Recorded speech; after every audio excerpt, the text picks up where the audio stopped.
Hello, I'm Dr. Vanita Rattan and this channel is dedicated to skincare for skin of colour. As you know, I'm a doctor, but I'm also a cosmetic formulator specifically for skin of colour. So with us, we have to be a lot more educated and aware when it comes to our skin, because one scratch, one bite or one burn and we hyperpigment right from childhood. So if you ever had a mosquito bite when you were 3 years old and you've still got the pigmentation to show for it when you're an adult, that's because we have skin of color. We have large melanocytes that are easily triggered and we have to take more care than our Caucasian counterparts. Right, so today's video I think is necessary because the seasons are changing and skin changes with the weather and with the conditions.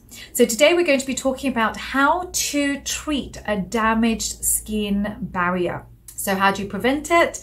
And then if it happens, how do you treat it? And what actually is going on with your skin? So the first thing you need to do is to recognize that you have a damaged skin barrier. It tends to happen when what you notice is that your skin feels dry, it feels flaky, it feels sensitive. You can have some erythema, meaning it can look quite red or pink. When you put products onto the skin, it can feel like suddenly they're stinging or they're burning when they never did before.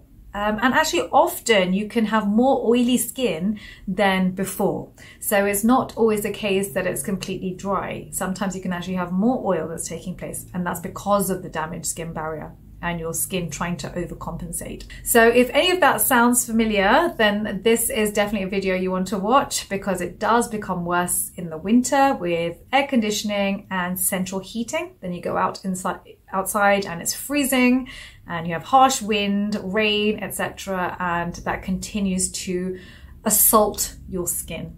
On top of that, we are now also wearing alcohol gel, which is also stripping our skin and allowing irritants in. And again, we've got damaged skin barriers taking place on our fingers, on our palms, and in the creases.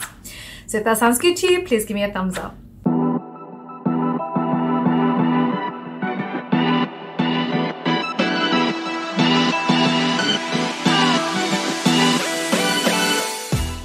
So the first thing you need to do is prevention. So I don't want you to use anything that's harsh on the skin. That comes right from your cleanser. You want a mild cleanser. You don't want alkali soaps.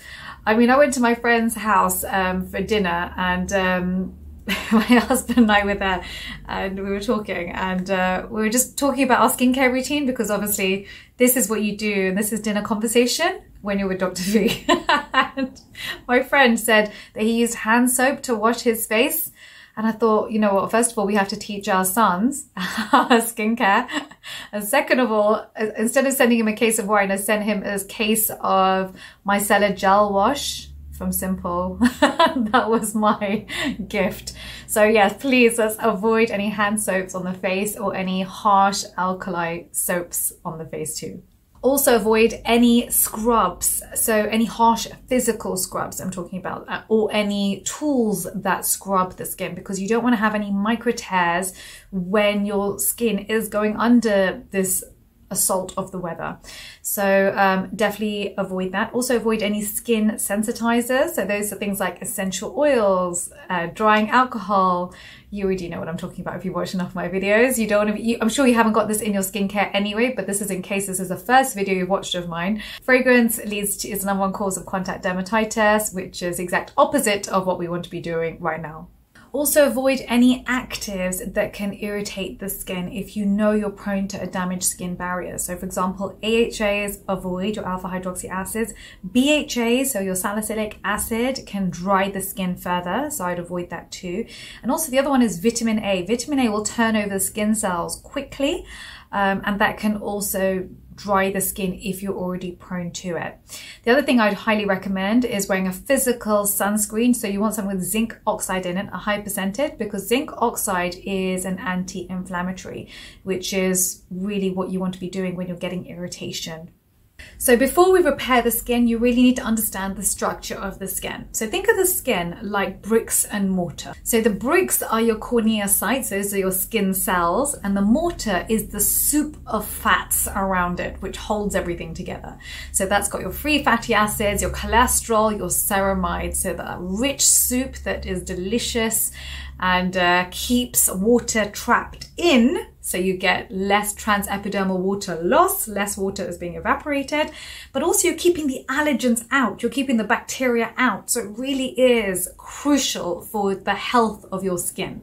Okay, so first of all, so what are the main causes? So the first cause is going to be over exfoliation or stripping of the skin and removing fats from the skin. So this happens with alkali soaps, with alcohol gel, and also with over exfoliation. So you want to avoid physical exfoliation and enzyme exfoliation. Those two are key.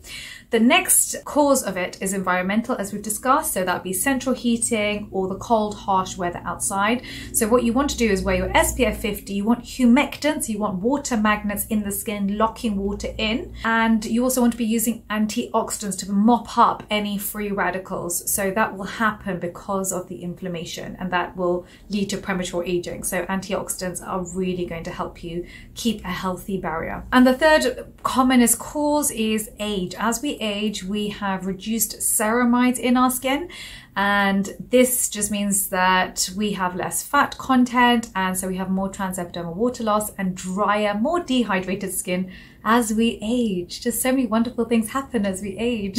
So the first thing I want you to do is to simplify your skincare routine. Really go through every single thing that you put on your face. Make sure there is no alcohol, there's no essential oils, there's no irritants in it.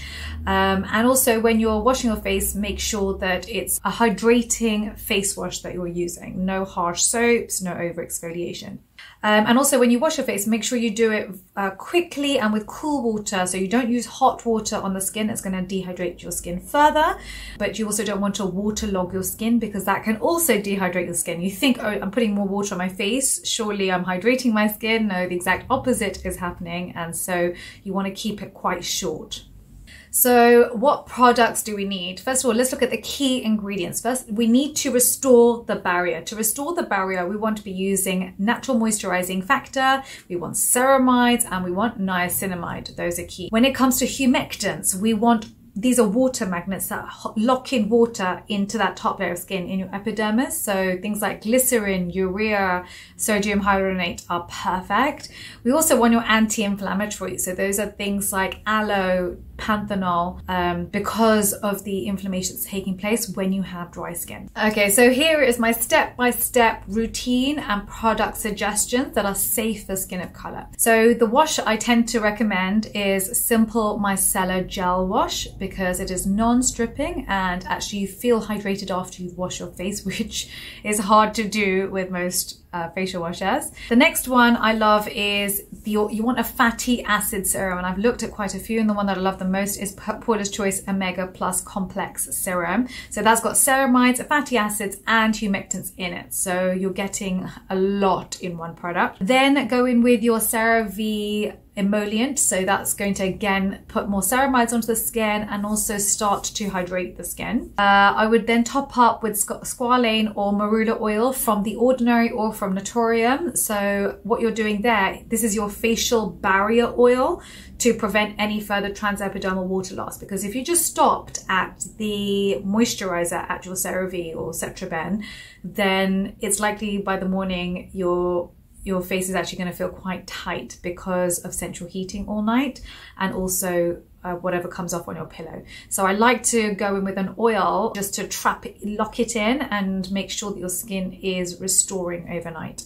The other thing that I really recommend is once a week to use a humectant face mask, and there's only one that I found that I love that's great for skin of color, and that is the aloe sheet from The Body Shop. Number one, is biodegradable, but second of all, it's got no alcohol, no irritants, no fragrance in it, which is extremely hard to find. I mean, I've looked at dozens of brands and they're They're face masks, and this is literally the only one that I found that doesn't have any irritants in it.